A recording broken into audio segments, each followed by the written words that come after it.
Welcome to On the Edge with J.P.Devine from Central Maine Sunday.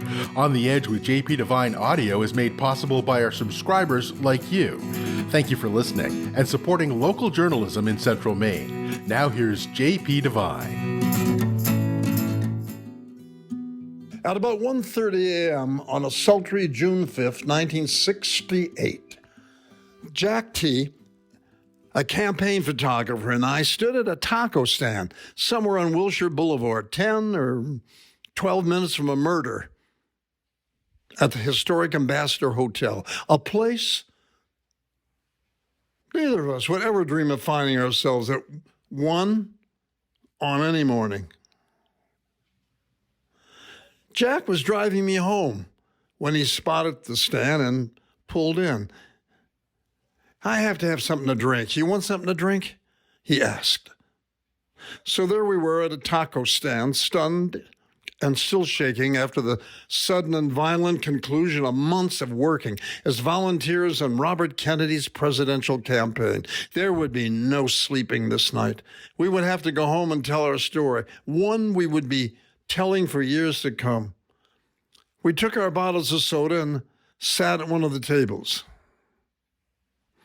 We just sat there, staring into the night, sipping orange soda. An electric blue light bug killer hanging nearby just kept electrocuting moths and mosquitoes with sharp, loud snaps.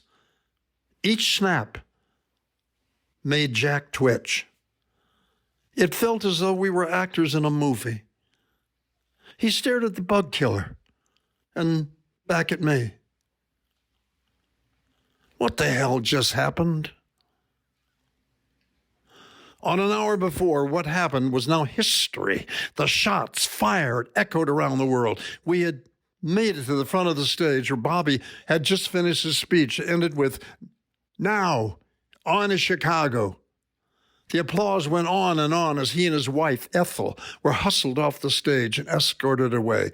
Jack and I still had our volunteer buttons on our jackets. We tried to follow. We pushed our way forward, watching the top of Bobby's head in the crowd.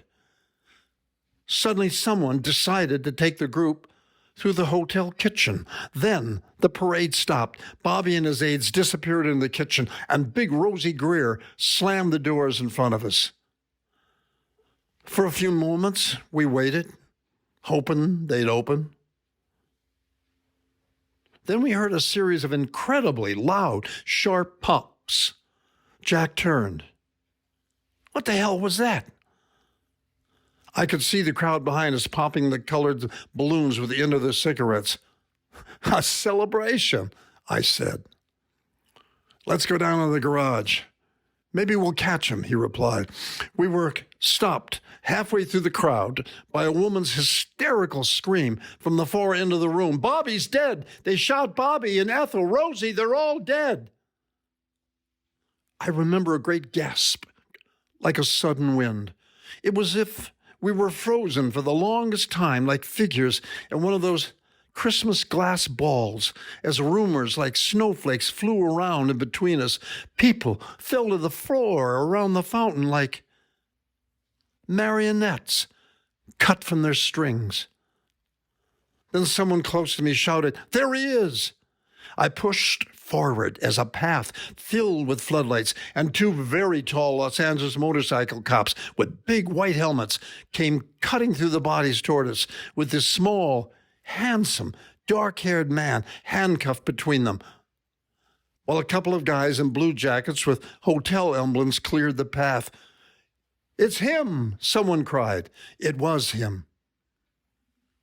It was the man who shot Bobby Kennedy, being taken out the side doors. That was the first and the last time I ever saw Sirhan Bishara Sirhan. It lasted only seconds, and then he, the cops, and the floodlights were gone. The rest, as they say, is history. Breaking news. The 77-year-old Sirhan, who was convicted of fatally shooting RFK on June 5, 1968, in the kitchen of the Ambassador Hotel, faced a two-person panel at a 16th parole hearing last Friday, who recommended a parole. And the beat goes on.